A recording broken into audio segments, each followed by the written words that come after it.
Everybody, Dr. E, how's it going? Happy what's today? Today is when no Tuesday. Wow. Yeah, it's a day today. So, I specialize in grief and loss because I'm a survivor of grief and loss and I'm still walking my journey. Y'all, these last 2 days, grief and love has been ebbing and flowing like a mighty, violent ocean.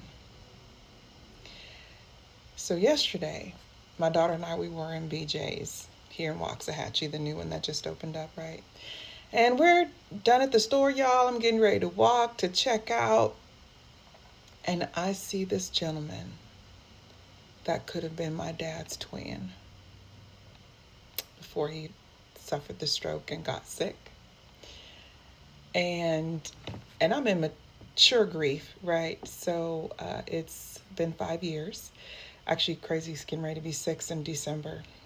Time is flying by. And I feel the grief like well up and get ready to consume me. And so I'm starting to breathe. So I'm trying to breathe. And I just couldn't. And so I'm just covering my face. We're at the checkout line. I'm covering my face and tears are kind of like just falling and falling. And so one of the workers saw me and she's like, "Ma'am, are you okay? Are you okay?" Because I'm turning around and I'm trying to wipe my tears to get myself together, because that was not the place to really embrace all that was happening for me.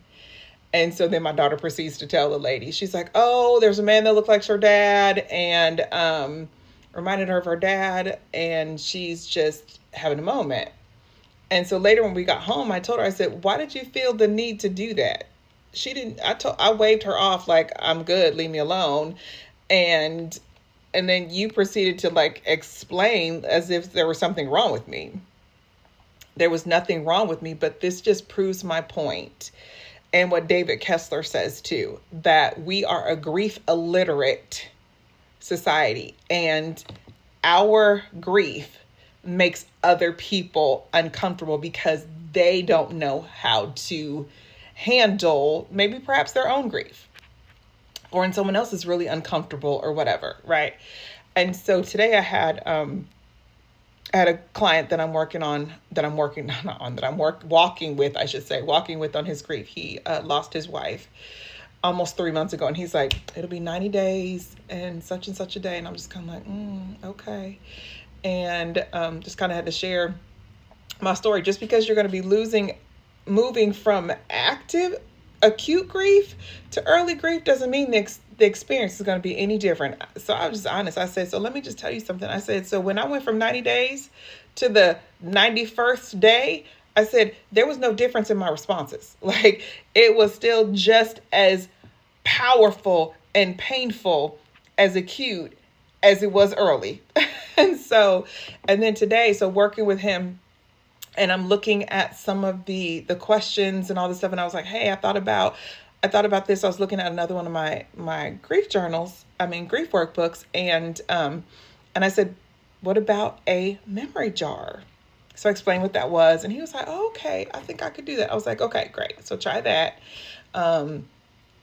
And y'all, and then all of a sudden, some of the questions, just as I'm sitting in the restroom at home, started coming to me, and because some of the questions are like, what does your loved one's laugh sound like? What does their voice sound like, y'all? And I'm just tearing down, and got the little cry sound of the voice, and my daughter peeks in, she goes, "Are you crying?" And I was like, just leave me. And she goes, "Why are you crying?" I was like, just stop. So she just stood there for a minute. And the thing that took me out this morning of my ebb and flow, okay, of my grief wave, was the fact that I can't remember what my grandfather's laugh was like. But I can remember hearing his voice so clearly as I'm walking upstairs in the house. And he says, "Who is it?" And I said, "It's me, Papa." And he would just say my name. He automatically knew the 9 of us.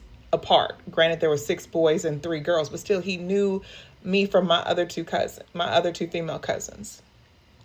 And that's what I can remember powerfully. But I was thinking about my grandmother, because her and dad died a month apart the same year and on the same day that year, like now. And only thing I can remember distinctively is every day walking in her house. Hi, Grandma. She'd be like, howdy. I remember that distinctively. And our trips to Walmart, because she didn't say Walmart. She said Walmart. I don't know what it is with elderly people. That's Southern, but lived in California and stuff. She said Walmart. Gave it a K instead of a T.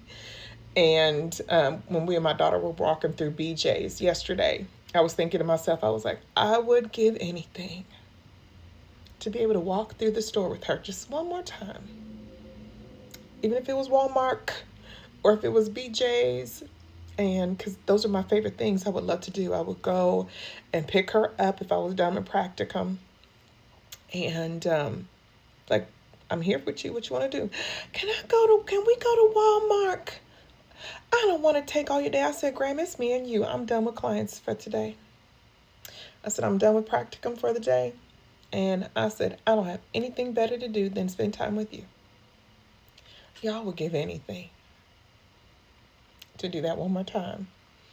And I think the other thing I realized that I would give anything for, within reason, of course, but I know it's not possible, but I would love to hear my daddy laugh or call my name or say my name one more time. But the thing is, when people die, that's not possible.